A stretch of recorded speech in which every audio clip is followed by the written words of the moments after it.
পয়লা বৈশাখ মানেই আলসে বাতাস, নতুন জামার গন্ধ আর কচি পাঁঠার ঝোল। কি বলিস? আমাদের বাড়িতে পয়লা বৈশাখ মানে সেটা ঠিক পয়লা বৈশাখ ছিল না, বুঝলি। আমার আর আমার বোনের নতুন জামা নিয়ে রীতিমতো যুদ্ধ চলতো। তারপর যে সেই যুদ্ধে জিততো সে নতুন জামা পেত। মোটামুটি ধরে নেওয়া যায় 10 বছরের মধ্যে 8 বছরই আমার বোন প্রথম জামা পেত, তারপর আমার কপালে শিখে ছিটতো। ওটা ঠিক পয়লা বৈশাখ ছিল আমার জন্য বলা যায় না, বাট স্মৃতিটা খুব টাটকা, খুব ভালো কাটতো। বাবাদের কাছে আবদার করতো, আর পয়লা বৈশাখ মানে একটা নতুন জামা হতো একদম। আর পয়লা বৈশাখের আরেকটা খুব ইম্পর্টেন্ট বিষয় ছিল যখন আমি ছোট ছিলাম, সেটা হচ্ছে লুচি। আমার মা ভীষণ সুন্দর লুচি বানাতো, লুচি, ছোলার ডাল, দারুণ লাগতো খেতে। ইনফ্যাক্ট এখনো ভীষণ রকম মিস করি। আর তার সাথে আমাদের বাড়িতে হতো চাটনি।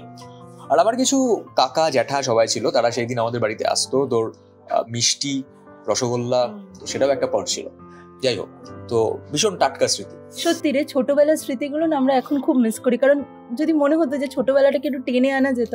তোরা যে বলছিস এই পয়লা বৈশাখ, এটাই আসল ঐতিহ্য বাঙালির। মানে ঘরে আনা মিষ্টি, ঘরে নতুন পোশাক, মানে এগুলোই তো আসল ঐতিহ্য বাঙালির। এটাই তো আমাদের পয়লা বৈশাখ এভাবে শুরু হতো। এবং আমাদের মনে আছে ঘরেরও বিভিন্ন জিনিস কিন্তু আমরা নতুন কিনতাম, অ্যাটলিস্ট ঘর সাজানোর মতো কিছু না কিছু। আর রান্না মা যে কিভাবে সম্ভব করতো বুঝি না। সকাল বেলা থেকে শুরু হতো লুচি, ছোলার ডাল, চাটনি, পাঁপড়, মিষ্টি ইত্যাদি ইত্যাদি। পয়লা বৈশাখ নয় তো, যেন বাড়িতে মাস্টার শেফ মাদার এডিশন চলতো সেই। আচ্ছা বর্ষা, তোদের বাড়িতে কি এসো হে বৈশাখ চলতো রেডিওতে? এসো হে বৈশাখ দিয়ে দিনটা শুরু হতো, আলাদাই একটা আমেজ ছিল। সত্যি তাই।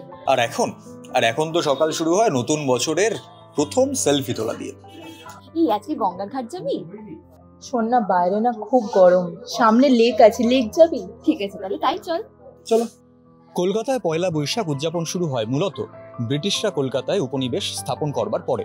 শোনা যায় 1917 সালে প্রথম বিশ্বযুদ্ধের সময় ব্রিটিশ সৈন্যের জয়যুক্ত হওয়ার জন্য কলকাতায় পুজো দেওয়া হয় পয়লা বৈশাখের দিন। সেরকম ভাবেই 1938 সালে আবার যখন দ্বিতীয় বিশ্বযুদ্ধ ছড়িয়ে পড়ে গোটা ইউরোপে, তখন একই রকম ভাবে ব্রিটিশ সৈন্যর জয়যুক্ত হওয়ার জন্য কলকাতায় একই রকম ভাবে পুজো দিয়ে আবার পয়লা বৈশাখ উদযাপন করা শুরু হয়। কলকাতা মূলত নদী কেন্দ্রিক, নদী মাতৃক সভ্যতা। গঙ্গা নদী কলকাতার মধ্যে দিয়ে বয়ে গেছে, সেই হুগলি নদীর দুই তীরে এই সভ্যতা গড়ে উঠেছে।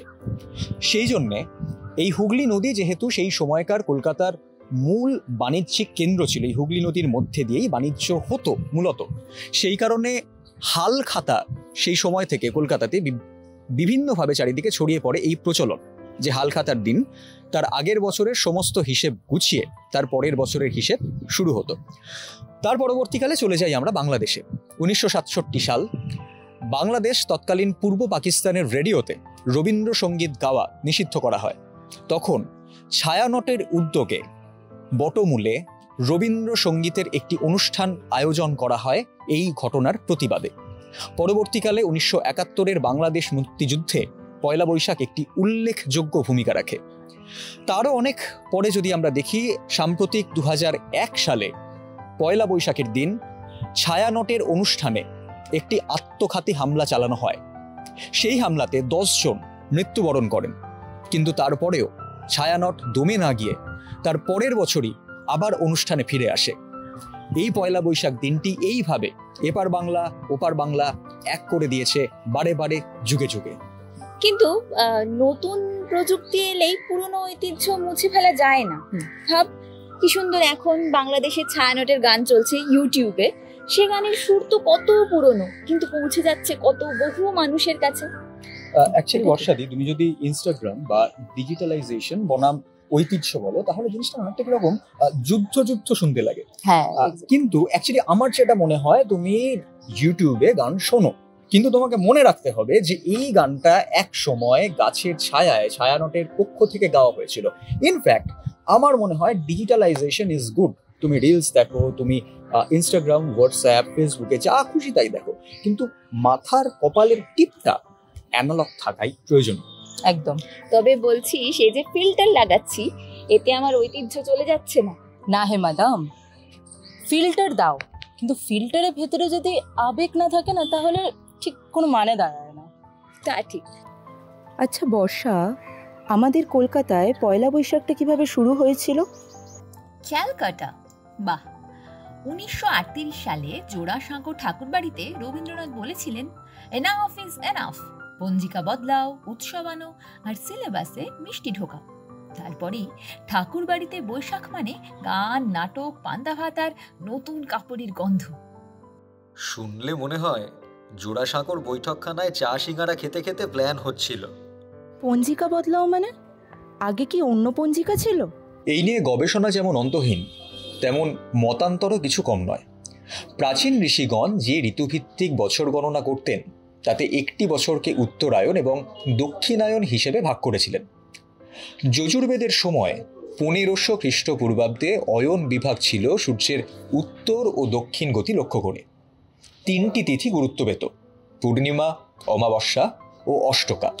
বৈদিক সাহিত্যে চন্দ্র মাসের উল্লেখ থাকলেও সেটা ছিল পূর্ণিমান্ত মাস। কিন্তু 1000 খ্রিস্টপূর্বাব্দে বেদাঙ্গ জ্যোতিষ পঞ্জিকা গণনায় উত্তরায়ণের দিন থেকে বছর শুরু হলেও 12টি অমান্ত চান্দ্র মাস, 27টি নক্ষত্র এবং 30টি তিথি সম্বলিত কাল গণনা প্রথাটি 1500 বছর ধরে চলেছে। মহাভারতে বর্ণিত পাণ্ডবদের অজ্ঞাতবাসের সময়সীমা নির্ধারিত হয়েছিল বেদাঙ্গ জ্যোতিষ পদ্ধতিতে। পরবর্তী সময়ে আর্যভট্ট, বরাহমিহির, ব্রহ্মগুপ্তের মতো জ্যোতির্বিদগণ সূক্ষ্ম কালগণনার মাধ্যমে সূর্য সিদ্ধান্ত নামে একটি কাল নির্ণায়ক পূর্ণাঙ্গ গ্রন্থ রচনা করেন। শকাব্দ থেকে বাংলা সন গণনার প্রচলন হয়েছে 16 শতকের শেষ দিকে মুঘল সম্রাট আকবরের আমলে। আবুল ফজল আইন-ই-আকবরী গ্রন্থে বাংলা সনকে তারিখ-ই ইলাহি হিসেবে অভিহিত করেছেন। এর আগে চান্দ্র মাসের নিরিখে হিজরি সন হিসেবে রাষ্ট্রীয় কাজকর্ম হলেও পরে সৌর মাসকেই অধিক যুক্তিযুক্ত ভেবে হিজরি সনকে রূপান্তর করে কার্যকরী করা হয় 11ই মার্চ 1586 থেকে। কিন্তু অন্য মতানুসারে আকবরের আগেই শশাঙ্কের শাসন শুরুর দিন থেকে বঙ্গাব্দের হিসেব শুরু হয়। 963 হিজরি তখন 963 বঙ্গাব্দ হয়ে গেছে। প্রাচীন কালপ্রবাহ থেকে জানা গেছে নদিয়া অঞ্চলে স্মার্ত রঘুনন্দনের প্রেরণায় বাংলা পঞ্জিকা প্রচলন হয়েছিল।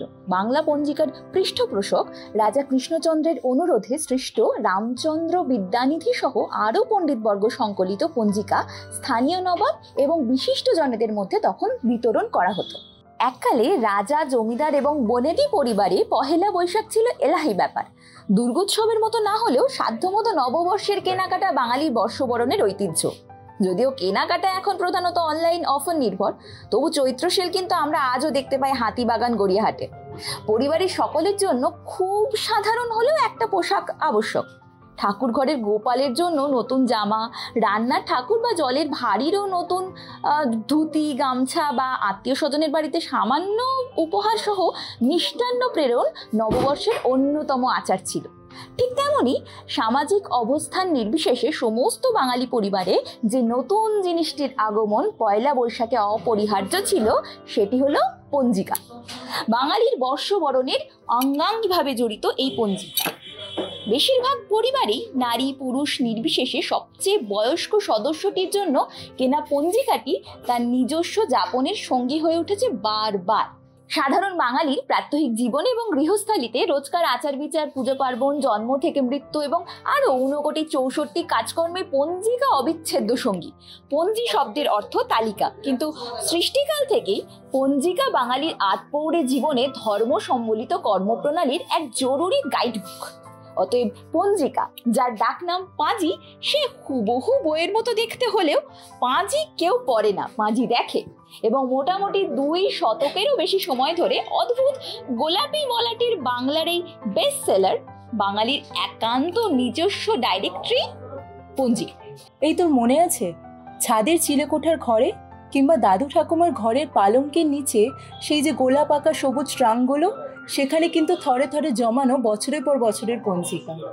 আচ্ছা বর্ষাদি, আমরা যে এত ফেসবুকের কথা বলছি, ডিজিটালাইজেশনের কথা বলছি, ইনস্টাগ্রামের কথা বলছি, ফিল্টারের কথা বলছি, রবীন্দ্রনাথ কতদিন আগে বলে গেছেন মানুষ আনন্দহীন নিষেদিন ধরি, তারপরে কি ছিল জানো?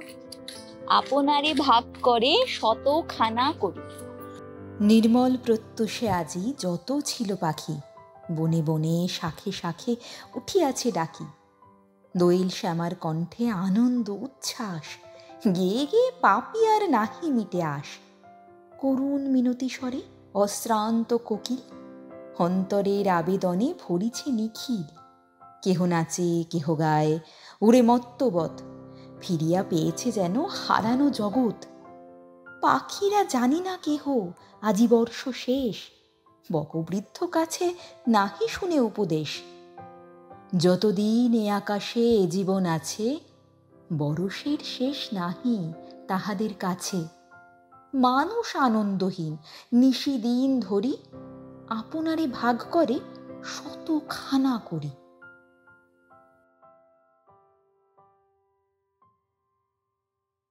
দ্য ওপেন স্টেজের পক্ষ থেকে আপনাদের সকলকে জানাই শুভ নববর্ষের আন্তরিক প্রীতি ও শুভেচ্ছা। শুভ নববর্ষ। শুভ নববর্ষ। আমরা আজকে এই মুহূর্তে দাঁড়িয়ে আছি কস্তুরী বালিগঞ্জে। আমার সাথে রয়েছেন কস্তুরী বালিগঞ্জের আউটলেট ম্যানেজার শ্রীযুক্ত সজল দাস। তো ওনার কাছ থেকে ছোট্ট কয়েকটা প্রশ্নের উত্তর আমরা আজকে জেনে নেব। আপনাদের এই যে রেস্টুরেন্ট, এটার মধ্যে একটা সম্পূর্ণ বাঙালিয়ানা রয়েছে। চারিদিকে খুব সুন্দর সুন্দর ছবি, আপনাদের মেনু, আপনাদের সব কিছুর মধ্যে একটা বাঙালিয়ানার ছোঁয়া রয়েছে। এটার পেছনে এক্স্যাক্ট ভাবনাটা ঠিক কী ছিল? এটা আজকে আগামী মহালয়াতে এটা 33 বছর পূর্ণ হয়ে যাবে। বাহ। আর এই যে কস্তুরীর মেন যে আমাদের ফাউন্ডার স্বর্গীয় শ্রীযুক্ত গোপাল চন্দ্র সাহা, তিনি এটা আমাদের প্রথম যে আউটলেট সেটা চালু করেছিলেন নিউ মার্কেট প্রি স্কুলের সামনে, প্রি স্কুল। তো সেখানটায় মানে এই বাঙালিয়ানাটা চালু করার মেন উদ্দেশ্য হচ্ছে এই জন্য যে ওখানে আমাদের বাংলাদেশে ওপার বাংলার প্রচুর ট্যুরিস্ট আসতেন।